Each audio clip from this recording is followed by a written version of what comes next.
বাংলাদেশের যে কোনো তরুণ যুবক যখন মোহাম্মদ রাসূলুল্লাহ সাল্লাল্লাহু আলাইহি ওয়াসাল্লামকে তার আদর্শ মানবে এবং তিনি কিভাবে ক্রাইসিস ম্যানেজ করতেন, কিভাবে অপরচুনিটিকে ইউটিলাইজ করতেন, সেগুলো জানবেন, দেখবেন, শিখবেন, ফলো করবেন। আমার মনে হয় কোনো শিক্ষার্থী, কোনো যুবক হতাশ হওয়ার কথা না। পূর্ব আক্রমণ করে সেটি থামিয়ে দেওয়া নানান ঘটনা এই ক্যাম্পাসের নানান সময়ে নানান প্রসেস দীর্ঘ সময় ধরে এটা ছিল এই বিশ্ববিদ্যালয়ের একটা অন্যতম একটা রূপ, যেটা আমাদের কাছে ফ্যাসিলিটি আমলে কিংবা তারও আগে পিরিয়ডে নানান সময় নানানভাবে নানান টাইমের মধ্যে আমরা ফেস করেছি। এটা দুঃখের খবর বা কষ্টের জায়গা যে বিশ্ববিদ্যালয়ে নানা কবি, সাহিত্যিক এবং সবকিছু নিয়ে আলোচনা হয়।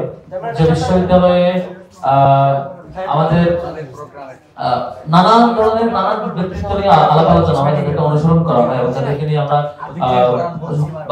সব রকমের আলোচনা করে থাকি। কিন্তু সেই বিশ্ববিদ্যালয়ে একমাত্র ব্যক্তি যিনি সবচাইতে বেশি সফল হয়েছেন, একমাত্র ব্যক্তি যিনি সবচাইতে বেশি ক্রিটিক্যালিটি ফেস করে পুরো সমাজকেও পাল্টিয়েছেন, একমাত্র ব্যক্তি যিনি তার জন্মের আগে বাবাকে হারিয়েছেন এবং এরপরে মা হারানো, তারপর চাচা, তার সকল অভিভাবক হারানো এবং সমাজের সকল রকমের সম্ভাব্য বিপদ এবং ক্রাইসিসকে ফেস করার মধ্য দিয়ে নিজে বেড়ে উঠেছেন এবং সমাজের ঠিক একটি বিপরীত মত যেটি প্রচলিত তার বিপরীত মত উপস্থাপন করার মধ্য দিয়ে তিনি চরমতম চ্যালেঞ্জের মুখোমুখি হওয়া এবং দেশ ছাড়া হওয়া সবকিছু পার হয়ে তিনি সফল তো হয়েছেন, সেই দেশটাকে আমরা বিজয়ী করেছেন এবং সেই দেশটাকে পৃথিবীর বুকে একটা অন্যতম অনুকরণীয় অনুসরণীয় দেশ এবং মডেলে পরিণত করেছেন। সেই ব্যক্তি নিয়ে আমরা আলোচনা করতে পারিনি এই ক্যাম্পাসে।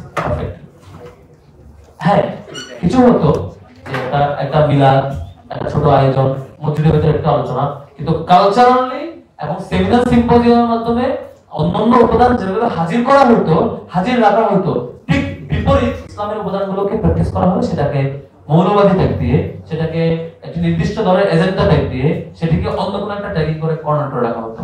আমরা যেটা গত বছর 24 সালে ফেস করেছি। 24 সালে আপনারা দেখেছেন যে কোরআন তেলাওয়াতের আসর হয়েছে, সেখানে শোকজ নোটিশ দেওয়া হয়েছিল এবং পরবর্তীতে যে কারি, যেই অন্যতম আরেকজন যে কোরআন তেলাওয়াত করেছিল, সেই শিক্ষার্থী বিশ্ববিদ্যালয়ের একটি জায়গায় তারাবি পড়ানোর কথা ছিল, ইফতার সহ বিভিন্ন প্রোগ্রামে তার কোরআন তেলাওয়াত করা, শেষ পর্যন্ত ওই বিশ্ববিদ্যালয়ের তৎকালীন ভিসি তাকে সেই তারাবি পড়ার সুযোগ থেকে তাকে বঞ্চিত করে, বলা হয়েছে তুমি এই ধরনের কাজ করছো না, তুমি এটা করতে পারবে না। তারাবির সেই অ্যাপয়েন্টেড থেকে সুযোগ থেকে তাকে বাতিল করে দেওয়ার পরবর্তীতে এই ধরনের বহু কেস ঘটেছে। আমরা এই গত বছর ছাত্র শিবিরের জায়গা থেকে চেষ্টা করেছি কিছু আয়োজন করা। গত বছর ডক্টর ইয়াসির কাজী এসেছিলেন, আপনারা দেখেছেন। এই বছর রমজানের আগে ইয়াসির কাজীকে নিয়ে এসে আমরা ইন্টারন্যাশনাল সিম্পোজিয়াম করেছিলাম।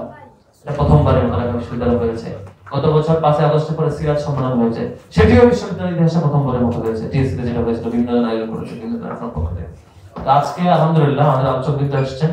আমি এটা কত বড় রুমে এই সিরাজের আলোচনা হয়েছে, কত সংখ্যক শিক্ষার্থী উপস্থিত হয়েছে, তার চাইতে আমার কাছে গুরুত্বপূর্ণ হলো ঢাকা বিশ্ববিদ্যালয়ের সিরাতের আলোচনাটা কন্টিনিউয়াসলি হওয়া। ঢাকা বিশ্ববিদ্যালয়ের শিক্ষকেরা এসে আলোচনা করবেন, সিরাতের আলোচনা শিক্ষার্থীরা এসে শুনবেন, আল্লাহ রাসূলকে বুঝবার চেষ্টা করবেন, তার লাইফের স্ট্র্যাটেজির যত রকমের সুন্দরতম দিকগুলো ছিল সেগুলো শিখবার চেষ্টা করবেন, তার জীবন থেকে যেখান থেকে অনুপ্রেরণা জানিয়েছে সেটা নেওয়ার চেষ্টা করবেন। আমি তো পার্সোনালি মনে করি যে বাংলাদেশের যে কোনো তরুণ যুবক যখন মোহাম্মদ রাসূলুল্লাহ সাল্লাল্লাহু আলাইহি ওয়াসাল্লামকে তার আদর্শ মানবে এবং তিনি কিভাবে ক্রাইসিস ম্যানেজ করতেন, কিভাবে অপরচুনিটিকে ইউটিলাইজ করতেন, সেগুলো জানবেন, দেখবেন, শিখবেন, ফলো করবেন।